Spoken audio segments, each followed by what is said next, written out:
And welcome everybody to the Bangers and Classics podcast. That's with me, James Ruppert, and him, David Malloy. And as always, what's David been up to? Well, I spent most of yesterday in hiding, James. I Oh, had did to. you? Oh, no. Well, we put a young horse, and he was getting gelded yesterday, so the vet was round, Oh, and right. I was just concerned, that the vet might have offered my wife a bog off on the gelding, Well, that's very true. So I Yeah. had to make myself scarce for a while. Mm. But I survived the experience. You'll be glad to know. Yeah. In terms of seeing classic cars, pretty fallow. Saw an MG F or TF when I was out this morning. Couldn't tell if it was an F or a TF. It doesn't really matter. It was being driven badly, whatever it was. And the other car I've seen, you don't see many of these around nowadays, was an Audi A2, which seems to reside in a local village. That's been me. What about you? Oh, I've had a spectacular spotting week, David. First of all, I always think of you. Obviously, I think of you most of the time.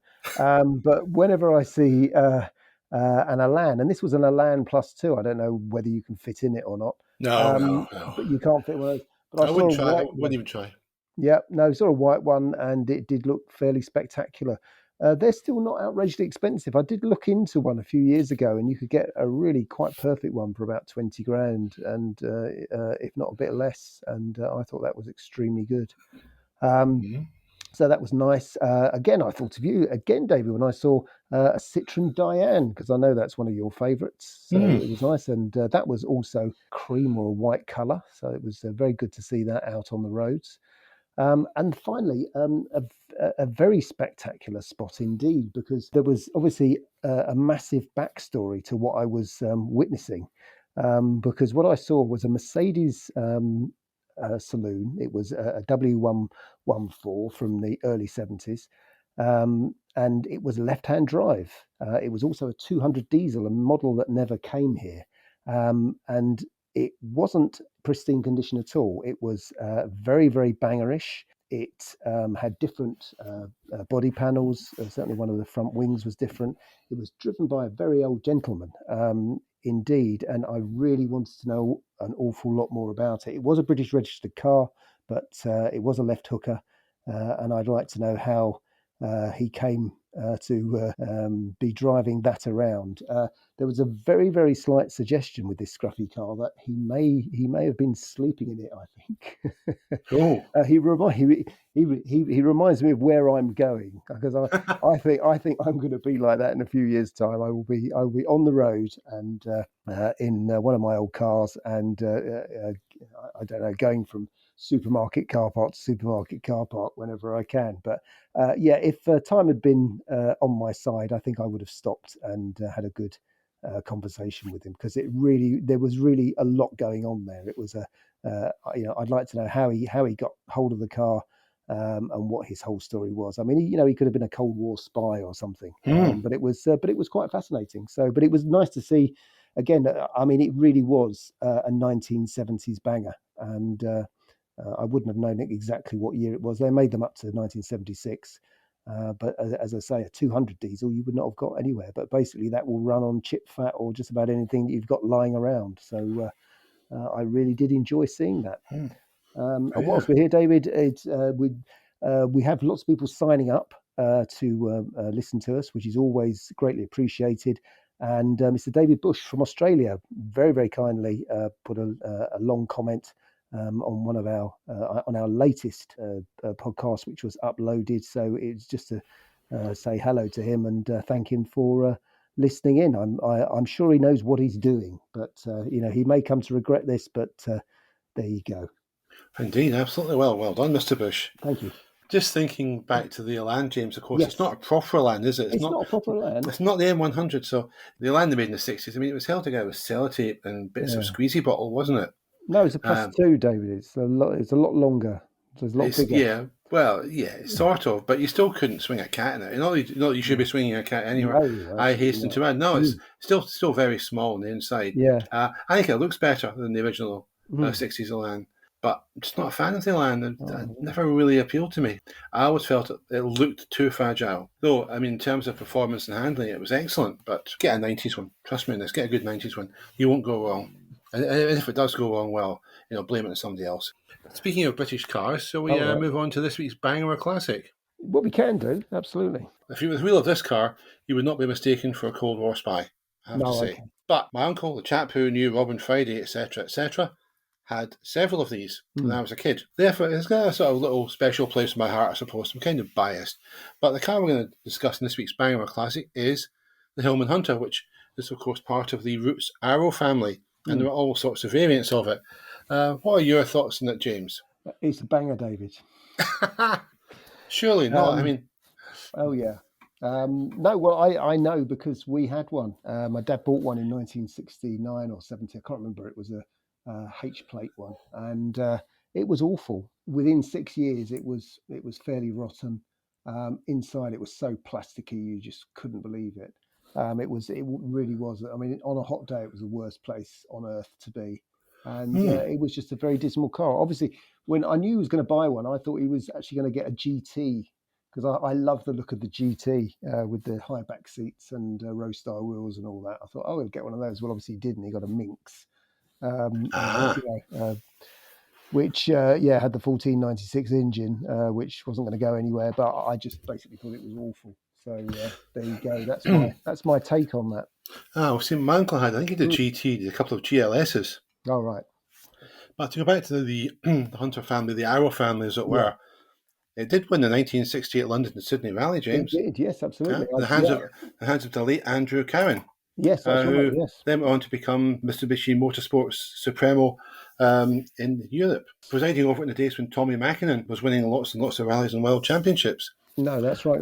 I do have the Corgi model Ah, with the little kangaroo that you used to have, and yeah. it has the wheels you can take off. I forget what that was called, but you can take the wheels off and everything. But yeah, that's got pride of place. I Hmm. can actually turn around in my office and see it on the shelf. But our one would not have won the London to Sydney marathon Ah, rally well, at see, all. your dad bought the wrong one, I'm He afraid. did, didn't he? Sorry to Yeah, say, he did buy the wrong one. But I mean, there were so many to choose from. there At was. one That's stage, you had the Hillman Hunter in mm, this country, you had the Hillman Minx, yeah, the Humber Scepter, you the did. Singer Vogan Gazelle, Mm, the Sunbeam Alpine and Rapier, which were the fastback versions. mm, You could buy a Hillman Arrow in some other countries, and I believe, amongst other names, there was also the Hillman GT and various other things. yeah. You could even buy, I believe, in South Africa as a Dodge Husky pickup. And if you lived in Iran, you could buy one into the 21st century as a Paycan. Mm, very I good. believe a pickup version of it continued until about 6 or 7 years ago. Yeah. But the one to have, James, Mm. was the GLS. Oh, okay. Yep. Apart from the only downside of it was the vinyl roof. It was just a rust trap. You could water trap between the vinyl and the metal, and your roof rusted. That's basically what happened. Mm, And most vinyl roofs, I believe, they weren't good things. I don't think they were aesthetically pleasing either. But the GLS had twin round headlights, which was nice. It had 1725cc engine, but not the bog standard 1725. This one was mm, tuned by Holby. It had a couple of twin choke webbers, and I believe a hotter camshaft. It wasn't a flying machine, but it was quick for its day. And of course, James, it also had road style wheels. mm. They were strong cars. My uncle was in a very serious car crash, probably about 1972. I think I've spoken about this before, about a ghost story, I think, involving his Mm, girlfriend at the time, who then became his wife. But basically, there was an accident on the far side of a humpback bridge in a country road, and the road was blocked just literally over the crown of the bridge, but you couldn't see there'd been an accident. The accident involved two cars. Both drivers seemed to have gone off in opposite directions in search of help. No mobile phones in those days. Didn't leave anything around to warn anyone. My uncle comes over the bridge, ploughs straight into the two crashed cars, and his car then does multiple somersaults, ends up in a field. And my aunt did lose all the fingers on the right hand except a thumb, but my uncle survived it with barely a scratch. I would wager in many cars, neither of them would have been coming out of that alive. So for that reason alone, it's got my affection. It was what it was, James. It was yeah. a conventional rear-wheel drive saloon, Mm, of course, in the state version. I needed Sunbeam fastbacks. It wasn't avant-garde in terms of styling or in terms of technology. It was a fairly robust, simple car that did a good job. And they're underappreciated nowadays, I think. mm, yeah. They had a long production life, didn't cease production in Europe anyway until 1979, Yeah. and they became Chryslers, I think, in 76. And they lived long enough to even see Chrysler Europe become Talbot after, Mm, after being bought out. Yeah. However, they were never badged at all. But today, if you're looking just purely for Hunter, not for any of the other variants, there were just 136 Hillman Hunters left on the road in the UK, according to the DVLA, 105 more on Sorn, and just one Chrysler Hunter with 7 on Sorn. That's it. Of course, there are Humber Scepters, there are Sunbeam Rapiers, etc. So there are more than that. Yeah. But it is quite an endangered species. Mm. I spent some time in my uncle's car when I was a kid. I was only probably single figures in those days, mid-70s, whatever. And I enjoyed it. Made a nice noise, comfortable. So, yeah, for me, classic. It's still a banger, David. He's gone and done it again, folks. He has totally dissed me yet again. Dear me. Oh, this is getting out of control. This is Sorry about for that. the umpteenth week in a row. This section has been tacked on to the main recording of the podcast. It's here because I've just read the message from Mr. Bush on the Bangers and Classics YouTube page, and it's a very nice message indeed, for which I thank Mr. Bush. But I also noted that he agreed with me regarding the looks of the Fiat Stilo Schumacher edition, something that Mr. Ruppert singularly failed to mention when we were recording the podcast, and I wonder why that is. Not. Anyway, it's nice to have someone agree with me. It gets one over James just for a change, so I'm going to chuck this section in and say, yeah, boo, sucks to you, James. 1-0. No doubt you'll get your own back, James, but in the meantime, on this somewhat happy note, let's take a break. You're listening to the Bangers and Classics podcast with James Ruppert, the Preacher Man, and David Malloy, the 29th Sea Lord. We're back after the break. Are you there, James? Oh, and yeah, I'm sorry, David. I was there. I was just You're doing something else. I'm just doing some housekeeping there. We have a challenge this week. Oh, right. In the same vein as the 1970s Footballer Challenge. Mm. So it's not really, we're not looking for actual cars for sale right now. Oh, aren't we? Oh, He's gone off and won again. The challenge is to find the up and wheel for one of those aspirational 1980s types. Other nomenclature is available. Can't have more than 4 cylinders because our yuppie's budget, he's quite a young yuppie. He can't stretch to 6 and above. And it has to be the sort of car that will mark him out to senior management having the right stuff. Oh, and we have to approach the challenge as if we're back in the 1980s. So we're talking about 1980s cars as though we were in the 1980s. So just get your red braces on. Let's see what you came up with. Right. Well, I don't know. I don't know whether I've misunderstood this or not. Some of these briefs, David, are very confusing. I must say, for a gentleman of my advanced years. Well, damn it, unconfuse yourself. What I'm doing, but I think I've ticked all the relevant boxes and so forth. Obviously, dear listener, I am old enough to actually have been there. I was there. And so this is very much my territory. So I would know exactly what I would do at the time. But where you were yuppie, James? I don't know. I worked amongst them, I suppose. In some ways, I was very aspirational. Did end up buying a house in the 1980s. I don't know. Yes, and the cars what I drove and the clothes what I wore. I may mark me out slightly. That I think everybody was really who certainly worked in an office and had their hair done. Be they girl or boys, were very much yuppies at the time. Yeah, I just made the 80s in terms of working in an office. Yeah, it was the last 6 months of it when I started my legal training. Yeah. June 1989. I wasn't a yuppie. I was a scruffy git all the time anyway. Really? I'd never have made it as a yuppie. I wouldn't have bought the same cars as him anyway, knowing me. I did have a trench coat Oh, when I good. was younger. Probably because it rained a lot. That was probably why. Yeah. Anyway, what I'll do is I'll start this off, James, so you can adjust your... Well, no, there's no scribblings. adjustments needed. Oh, no my adjustment, car is parked right in front of me. So there you go. I think I can guess what it's going to be. Well, see, to me, the various cars that just simply wouldn't make the grade. Fords, Vauxhalls, Rovers, anything else that's got the whiff of Repmobile to it just won't do. French car won't do. And I don't think even a 205 GTI would do for a yuppie. I just don't see that. They're lacking in what might be called perceived gravitas, even though they're great cars. And a lot of French cars of that era were great, but they wouldn't have done. And most Italian cars, I think, probably miss out for the same reason. I mean, you could say an Alfa Romeo 75 would have been a brilliant car to have, but the problem for our yuppie is that he knows that residuals aren't great, and he can't afford to be seen as someone who's made an unsound investment. So he can't go there. German cars, well, Porsche 944 would be ideal, but it's just a bit too expensive. He certainly covets one, does our lad, and a Cough Splitter, etc., a 911 even more so. But he might be tempted perhaps by a Saab 900. Might be a good left field option, show some independence of thought, while still maintaining rock solid judgment in terms of residuals, etc.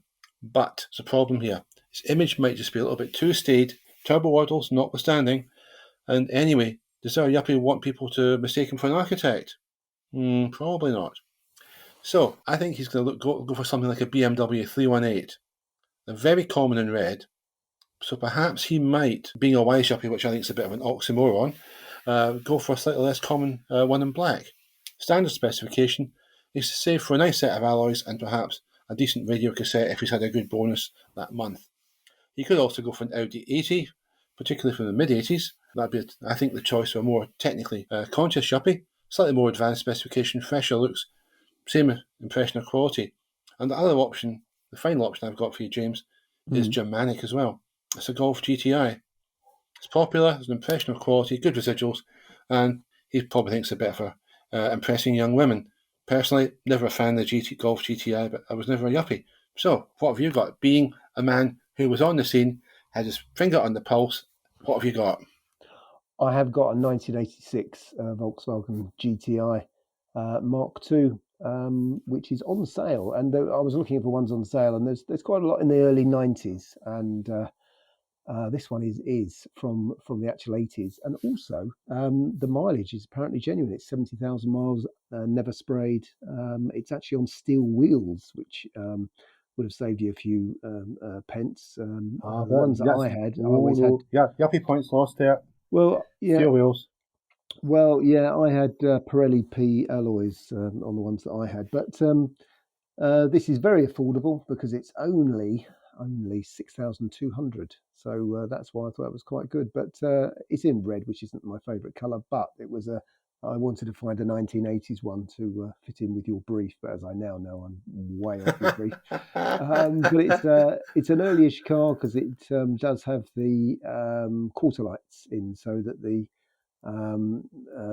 door mirrors are sort of too far back to be of any use whatsoever. But that's quite an interesting thing. But this looks an extremely solid car, and it seems extremely good value for what it is. But that's what I would have bought, and was what I did buy at the time when I wasn't given a brand new BMW every month. The first thing I did after a short time was to go and buy Volkswagen Golf GTIs. They were cheaper, much better value, a lot faster, and a real hoot. And you could load them up with tons of stuff as well.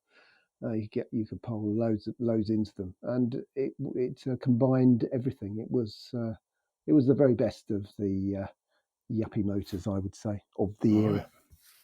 I had a hot hatchback in the late 80s, James. I got really? left just enough money to buy one. It wasn't a new one or anything like it. But can you guess what hot hatch I would have gone for? It's not a Golf GTI. You can guess that straight away. Yeah. Well, was it your famous Renault 19? No, it wasn't out yet. Remember, that was a few years later. All right. My much loved Renault 1916 Valve. Yep, brilliant car. But no, right mark though. It was the Renault 11 Turbo. Oh right. Yeah, the phase one. I had later had a phase two. I actually had both together at one point. Don't know how I managed that. Probably why I ended up skint for most of the rest of the following few years, but not to worry. But yeah, Renault 11 Turbo, greatest hot hatch ever made. Well, of the 80s anyway, I think. I actually wrote about that a while ago, why it was, just from personal experience, and I stand by it. It looked after me. It looked after everybody else around me as well, which was great too. Wonderful car. Anyway, there we go. So our yuppie choice is going to be the Golf GTI, isn't it? Yeah, it's the Golf GTI or the Golf GTI, isn't it, really? The Golf GTI, the Golf GTI. And I'll see them in my rear view mirror, just as I did back in the day. Ooh. Anyway, so let's move on. The last segment of the podcast. It's the Danger Mobile. All right. And we're going to something much more my taste than the Golf GTI. I think you'll like it too, James. Yeah. We're going to look at the Alfa Sud Sprint / Alfa Romeo Sprint. Beautiful car. I think we've got to agree on that, have we? Oh yeah, absolutely. Yeah, stunning looking car. Mm. Came out in the mid 70s, based obviously on the Alpha Sud. Yeah. Would I've had one back in the day? I very nearly did buy one. It was the car I considered. I was a little bit afraid of reliability and rust. That's why I didn't get one, to my regret. The sad thing is, James, Mm. though they had a long production life, Yeah. there's only 105 left on UK roads. Goodness me. That's all that are left. Built something like 116,500 of these. That's all in Mm. those 13 years. And it was sold in Europe. It was sold down under as well. Mm. Um, and a car that looked like that to sell so few units, it was badly harmed, I think, by Alfa Romeo's reputation for rust back in the day. Yeah. When you look at it against even most hot hatches, with a 1.7 engine, it was competitive in terms of performance, but it had the advantage of just looking so much better than most of Mm. them, than in fact almost all of them, I'd say. And it's a damn shame that perhaps it didn't do better. And it's an even bigger shame that so few are left. But what did you think of them? They were very interesting cars. I actually, yeah, very, very, very pretty. I did have one as a part exchange when I was working, and I sort of owned it for half an hour, and then it got passed on. So that was probably the best way to actually run one at the time, because they sort of did rust and they did break down and all that sort of stuff. But they're very pretty to look at, and I do like them an awful lot. And far be it from me to plug books and what I've written, Again. but you see, if anybody has the latest curb crawler, they can actually see one which I saw it would have been in the early 90s actually at Wembley car auctions, and nobody wanted it. There you go. It had a reserve price of £500, and nobody wanted to buy it at all. I think it got to 360 or something. Not to spoil it for anybody.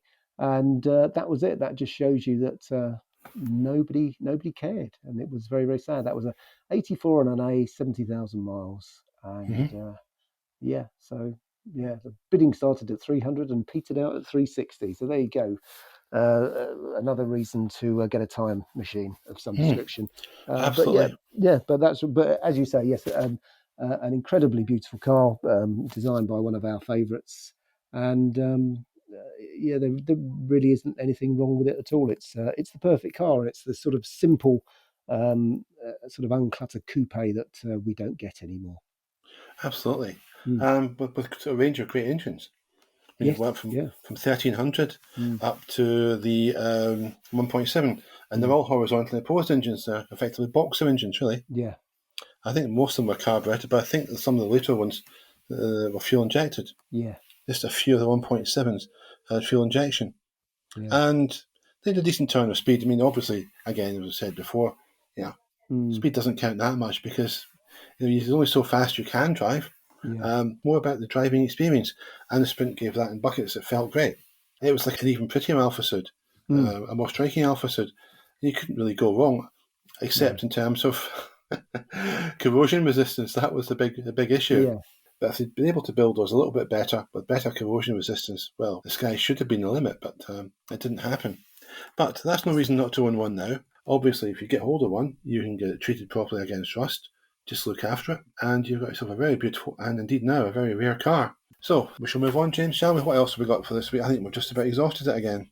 I think we're all going to bed now, aren't we, David? We've had quite an exhausting day, and we're all off now. I think. At your age, of course, you can't Yeah, help that. that's right. I've got to have a Us, little snooze this afternoon. yeah, us young things have got to go back out and do other Yeah, things in the big wide world, ducking and diving. That was just mainly because the wife was throwing stuff at me, but we're not going to get into that. yeah. We shall close the podcast, as we always do, by saying thank Mm. you very much for listening. Wherever you are in the world, we do appreciate it. I hope you tune in next time when we'll have absolutely more of the same sort of nonsense for you, and James will no doubt be dissing my selections even further. Cheerio. Yeah, cheerio, everybody.